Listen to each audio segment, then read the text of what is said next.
Hi guys, welcome back to my channel. My name is Erica, and today's video is going to be a writer's life for me tag. It's basically a tag where I just answer questions about being a writer. I don't know why I'm doing all the hand movements. I am in a really good mood, so yeah. So the first question is, what kind of a writer are you? So my goal is to be a novelist. Right now I'm in the writing process and kind of outlining brainstorming process for my novels. I'd also like to say that I'm kind of a YA contemporary writer. However, I am working with different ideas where I'm trying to incorporate some kind of like supernatural elements to my stories. So I'm not really sure which genre I'm in. However, in this very moment, I'd say I'm YA contemporary. So the second question is, when did you start writing and what made you want to try? So I started writing when I was about 11 years old, or at least that's what I can remember, because honestly for the most of my life I have been a writer and I have been writing things. But when I was 11 I actually started collecting notebooks of story ideas that I had, and just I would develop characters, I'd give them names and personalities. At that very young age, that's when I started developing the concept of planning stories and of actually taking writing decently seriously. What made me start writing was honestly just the pure enjoyment of it, like, to be completely honest with you, because as a kid I used to do a lot of daydreaming and I used to have all these ideas in my head, and I just needed an outlet to kind of express those ideas, and I found that writing was my outlet, and I just decided that I really liked it and I couldn't stop. Third question is, what inspires your stories? Honestly, I don't have an exact thing that inspires my stories. To be honest with you, I get inspiration from a lot of things. Sometimes I get it from an idea that I've had in my head for a while. Other times I get it from experience. Sometimes it just comes completely random. I could literally be listening to a song and get an idea. It's not really anything like, you know, magical or crazy, like how you hear some of these authors say, like, oh, it came to me in a dream. No, sometimes it's just at the most random, like, inappropriate, kind of crazy times that I just get an idea for a story or a novel and I just go with it. The fourth question is, what themes do you like to explore in your story? Currently, I've been kind of exploring realism, and I kind of like addressing situations and ideas that people don't really want to acknowledge. For example, one of my stories is actually about making unfavorable decisions that will actually be very beneficial in my protagonist's life. So you have a character who doesn't like doing anything that doesn't benefit themselves, but there's a decision that they have to make that ultimately might change the character's future, but also will change it for the better. He or she just does not know that yet. Now that's just kind of one of the topics that I like focusing on, but I also like focusing on things like family and just underlying, you know, purposes of life, I guess. The fifth question is, are you a pantser or a plotter or a bit of both? Okay, honestly, I am a bit of both. However, I do start off being kind of a pantser. So when I get an idea, I get really excited. Usually I just kind of have to start typing away. And usually this is kind of like where the free writing process begins. I don't really think of anything like coherent. I just start typing and like come up with ideas that make sense to the plot line or like make sense to the story that I'm developing in my head. And after I get, you know, a couple pages, usually it depends on how much inspiration I have for the story. It can be between 2 to 5 pages or 10 to 20 pages of just free writing and just free thought. And after I get done with that, then I start actually plotting and outlining and putting things in order. And that's just kind of like how my process is. I really can't do one or the other. I kind of need both to create an idea for a novel. The sixth question is, where are you at in your journey? Querying, agenting, or publishing? Right now, I am currently outlining and brainstorming some novel ideas. Like I mentioned, I have probably 3 or 4 ideas that I'm working on right now. So all what I'm doing now is just writing out these ideas, kind of getting to know my characters. I am working on one novel that I am really trying to push and get done by the time I graduate college, which is going to be the fall of 2018. And I want to have that happen because when I graduate, I really want to start getting that novel out there. I want to start acquiring it. I want to just work on it and get it out there by the time I graduate. Don't know if that'll happen, but fingers crossed, because the seventh question is, have you ever entered in any writing contest, finaled, or won? And yes, I have. I have started entering in writing contests when I was very little. I think the first one I entered was when I was like 8 years old. And granted, I really didn't have a choice because it was a school program, but I entered it and I won. Basically what it was like I had to write like a little story, and I could even like make a whole story video on what that story was about, but I won't get into that. I also entered in a couple contests in my young tweens. I won a couple of those. So in high school I entered a young adult fiction writing contest and a poetry contest.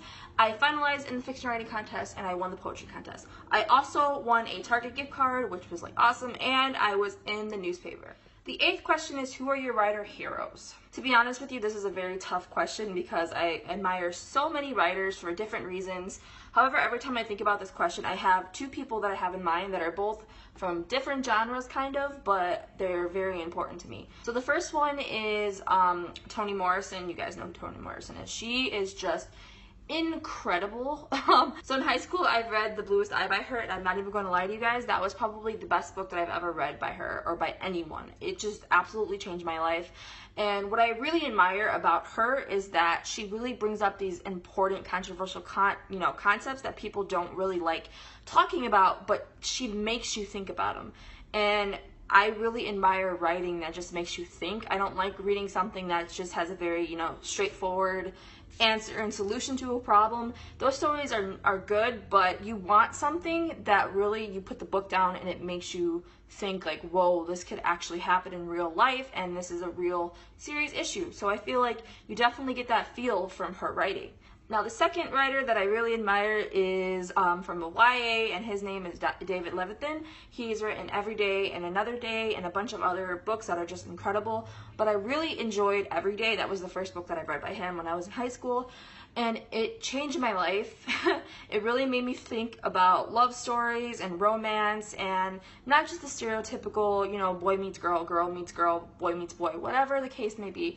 It really just challenged me to think, wow, can you be loved by not looking a certain way? Can people look past physicality and see you for who you are and love you? He is kind of like Toni Morrison in a different way. He also explores ideas and concepts that people don't really think about when it comes to love. He likes to talk about things that are more abstract and more feeling, and I find that very good to read. He's also just a very good writer. His work is really well written, and that's something that I really admire. So those 2 people are my biggest inspirations thus far.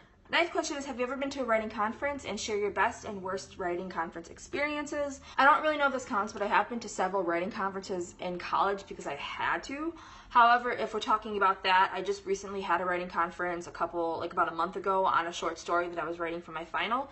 It was called Dirty Hands, and basically my classmates, everybody was just giving me reviews and they really liked it. A lot of my classmates just said to give him more of a physical appearance because honestly that kind of persuades people's thinking on how they should feel about the protagonist I'm talking about and how they should feel about his situation, which I totally understand. So all in all, I really do enjoy the conferences that I have. They're very helpful. I do get a lot out of them. I haven't really had a bad experience, thankfully. So number 10 is the top 3 advice tips that you'd give to newbie writers. My first tip is to just read, and I know that, this is kind of common sense, and I know that a lot of people really do enjoy reading. However, I have met quite a few people, quite a few writers who don't like to read, and I found that very interesting. The thing about reading is that it's very beneficial for a writer. When you read, you're not only going into different worlds and kind of just exploring new ideas and thinking, you're also getting an idea of what's out there and what you've probably never, seen in the writing industry or what you've never experienced. And that is something that could be very beneficial to you. It'll help you with your own writing. It could also help you with marketing if that's something that you're interested in. If you want to just see what the audience of today is reading and what they're enjoying, reading is the best way to kind of figure that out, especially if you're trying to target your audience. My second piece of advice is to take it easy. And what I mean by this is just follow your own pattern, do your own schedule, do whatever you do that will fit you best. I'm not saying that you shouldn't take bits and pieces of other people's writing plans because that could be very helpful. But what I am saying is don't be so hard on yourself. Don't try to copy, for example, J.K. Rowling's writing schedule and writing plan, expecting to write the next Harry Potter, because number one, that's not going to happen, and that's okay. You're supposed to be writing for you, and you write the way you find comfortable. My third tip is to have fun. And I know you guys hear this a lot, but it's so true because the writing process is literally the longest process ever, and it could be dreadful if you're not enjoying what you're writing. It is very important to enjoy what you write because if you enjoy it, then your audience is going to enjoy it. But above all that, you have to kind of just remember why you got into writing in the first place. For most people, including myself, I got into writing because it's very therapeutic and it's just fun. And if I'm writing something that I'm not enjoying, I am not afraid to kick it to the curb, and neither should you be. So you have to remember why you started writing in the first place. And for most people, including myself, writing is very therapeutic, and it's a form of art. Don't feel bad about doing that. I'm telling you, it's probably the best thing you can do, and it's very beneficial for you. Well, that is all that I have for you guys today. I hope you guys really liked it. This is one of my very first writer-related content videos that I'm making, and I'm going to be making a lot more of these types of videos because I'm a writer and I love writing and I love talking about writing. So if you guys liked it, please subscribe. It'll mean the world to me.